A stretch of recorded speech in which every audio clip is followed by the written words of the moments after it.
Hello student, हमने last video में question number 4th part solve कर लिए थे। अब हम क्वेश्चन करते हैं 5th start.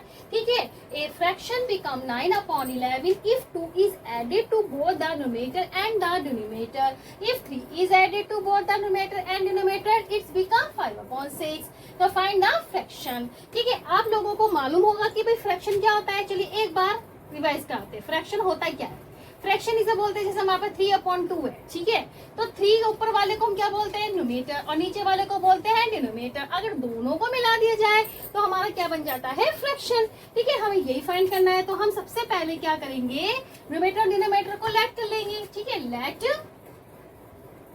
The numerator be x and the denominator b y। so fraction क्या हुआ आपके पास, फ्रैक्शन x अपॉन y। ये तो फाइंड करना है। अब लिखते हैं हम अकॉर्डिंग टू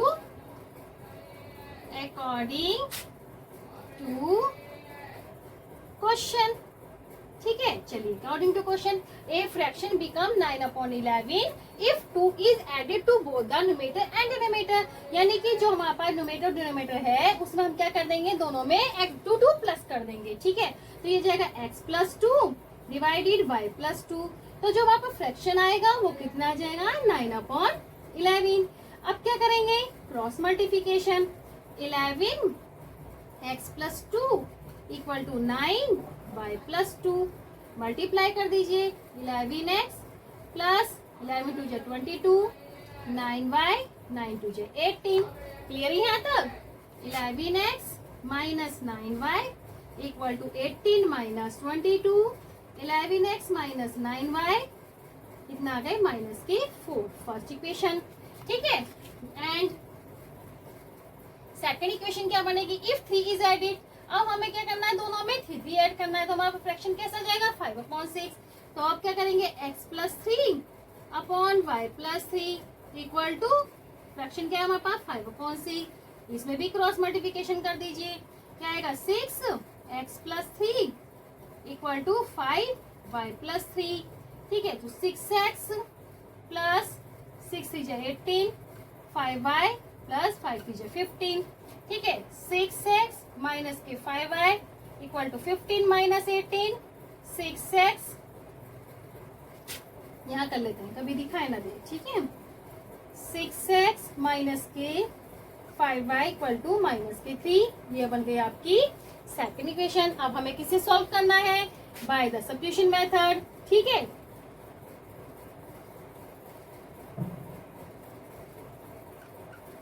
अब सब्स्टिट्यूशन मेथड में क्या होता है, एक वेरिएबल की वैल्यू निकाल लेंगे। हम निकाल लेते हैं 11x minus 9y equal to -4। तो हम निकाल लेते हैं 11x प्लस के 4 equal to 9y। 11x plus के 4 divide by 9 equal to y। ये बन गई हमारे पास इक्वेशन नंबर 3। ठीक है, अब इस वैल्यू को इक्वेशन नंबर पुट में कर देंगे। सेकंड में put y equal to 11x plus के 4 divided by 9 in second equation. We get आएगा 6x माइनस के 5y equal to -3। 6x minus 5 into 11x plus के 4 डिवाइड बाय 9 इक्वल टू -3। 9 ऐसे ले लिया, 9 6 54, x माइनस के 55x माइनस के 5 4 20 equal to -3 minus k x minus k 20 equal to -27 minus x is equal to -27 plus k 20 minus k x is equal to -7। Minus से minus cancel, x is equal to कितना आ गया, 7। दिखाई दे रहा आपको, एक minute check करते हैं। ऊपर चला गया।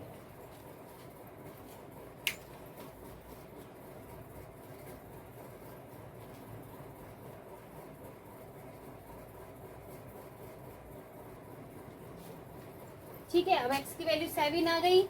अब हमें क्या करना है, x की वैल्यू हम रखेंगे थर्ड इक्वेशन में। ठीक है, अब आप एक काम करिए, पहले आप इसका स्क्रीनशॉट ले लीजिए, मैं यहाँ से रफ कर दूंगी, फिर हम इसकी वैल्यू यहाँ पुट कर देंगे। ठीक है, चलिए आपने स्क्रीनशॉट ले लिया। अब हम इसे क्या करते हैं, यहाँ से हम थोड़ा सा रफ कर देते हैं।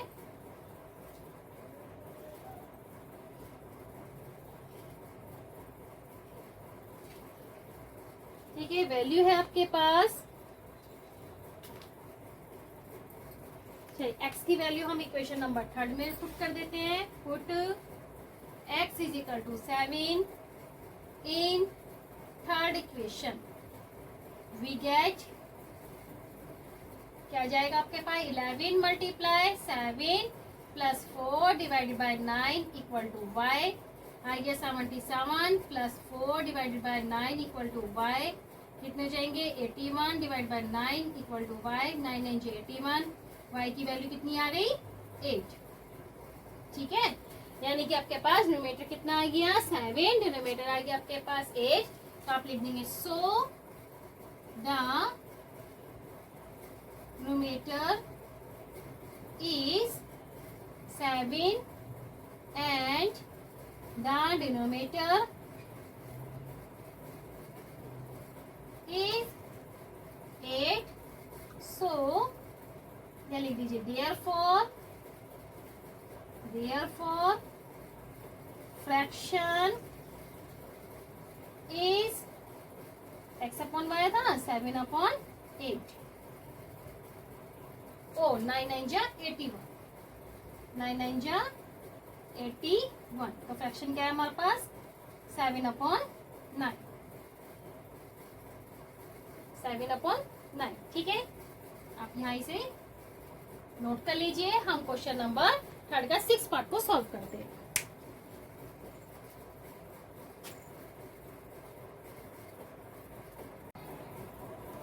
चलिए लास्ट क्वेश्चन है हमारे पास एक्सरसाइज 3.2 का 6 पार्ट क्या है, 5 years hence the age of Jacob will be 3 times that of his son and 5 years ago Jacob age was 7 times that his son, or what are their present age। यानी कि आपको दोनों की Jacob की और Jacob के सन की as बतानी, कौन सी एज बतानी है, प्रेजेंट एज। ठीक है, चलिए स्टार्ट करते हैं। पहले हम इन्हीं को लेट करेंगे। सबसे पहले लेट द एज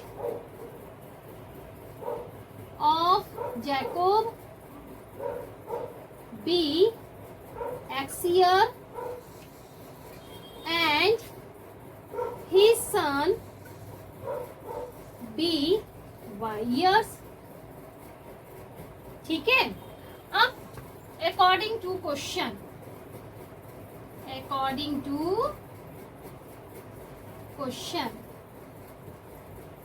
क्या है हमारे पास 5 years ago, 5 years hence यानी कि 5 साल बाद, 5 years hence यानी कि 5 years hence मीन्स यानी कि जैकोब में 5 years ऐड होंगे और उसके बेटे में भी। ठीक है, हिस्सा उसमें 5 years दोनों में ऐड कर देंगे पहले, तो ये हो जाएगा x प्लस 5, ये हो गई जैकोब की। ठीक है, इक्वल टू सन की कितनी है y प्लस 5। ठीक है, अब क्वेश्चन में क्या बोला है 5 years hence, हमने दोनों के एज में प्लस कर दिया, कितना हो जाएगा, अगर Jacob will be 3 times of his son, यानी कि जैकोब कितना बड़ा है अपने बेटे से 3 टाइम्स बड़ा। ठीक है, अब इसे बना लेंगे, सॉल्व करेंगे पहले इसे। x plus 5 equal to 3y plus के 3 5 जा 15, x minus 3y equal to 15 minus 5, x minus 3y equal to 10। ये बन गई आपकी फर्स्ट इक्वेशन। अब क्या करना है 5 years ago यानी कि 5 years पीछे जाइए, है ना, 5 साल पीछे। 5 years ago। ठीक है, अब जब 5 साल पीछे जाएंगे तो दोनों के एज में से 5 years माइनस कर देते हैं, जैकोब की में से भी 5 माइनस कर देते हैं और सन की में से भी 5 माइनस कर देते हैं। ठीक है, अब बोलता है क्वेश्चन में कि अगर 5 years पीछे जाते हैं, पहले जाते हैं, तो जैकोब की जो एज होगी वो कितने टाइम्स हो जाएगी, सन के 7 टाइम्स, यानी कि जैकोब की जो एज होगी वो उसके सन के कितने टाइम्स हो जाएगी 7 टाइम्स। ठीक है, यानी कि जैकोब कितना बड़ा है अपने बेटे से 7 गुना, यानी कि 7 टाइम्स बड़ा है। ठीक है, तो ये जाएगा x minus 5 equal to 7y minus के 35, x minus 7y equal to 5 minus 35, x minus 7y equal to minus के 30। ये क्वेश्चन नंबर बन गई आपकी सेकेंड। अब हम इसे सॉल्व करने किस मेथड से? सब्स्टिट्यूशन मेथड से, by substitution method. Substitution method में क्या होता था कि एक वेरिएबल की वैल्यू निकाल लेते हैं, ठीक है। चलिए यहाँ कर लेते हैं, दिखाई दे रहा है आपको इतना? पहले चेक कर लेते हैं, कभी दिखाई ना दे। यहाँ कर लेते हैं। तो हम सेकंड इक्वेशन देंगे फ्रॉम फर्स्ट इक्वेशन। क्या है के पास? x minus 3y equal to 10। तो हम कर लेते हैं, x की वैल्यू निकाल लेते हैं। चलो x प्लस के 3y, ये बन गई equation number third. Put x is equal to 10 plus 3y in second equation. क्या जाएगा?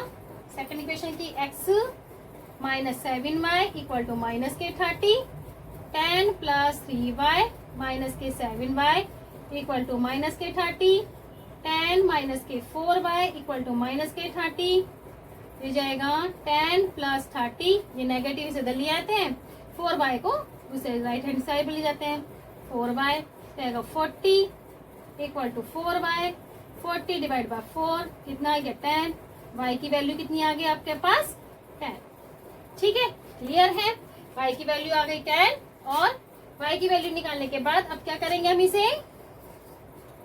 Put y equal to 10 in कौन सी इक्वेशन में पुट करेंगे? थर्ड में। थर्ड इक्वेशन वी गेट, ये शॉर्ट में लिख दिया है, ठीक है। We get x plus x is equal to 10 plus 3 multiply 10, 10 plus 30, ये आ गया आपका 40। ठीक है, x की वैल्यू 40, y की वैल्यू 10। तो आप लिखोगे लास्ट में, so the age of Jacob age कितनी है? 40 years and the age of his son is 10 years। ठीक है, समझ में आ रहा है आप लोगों के?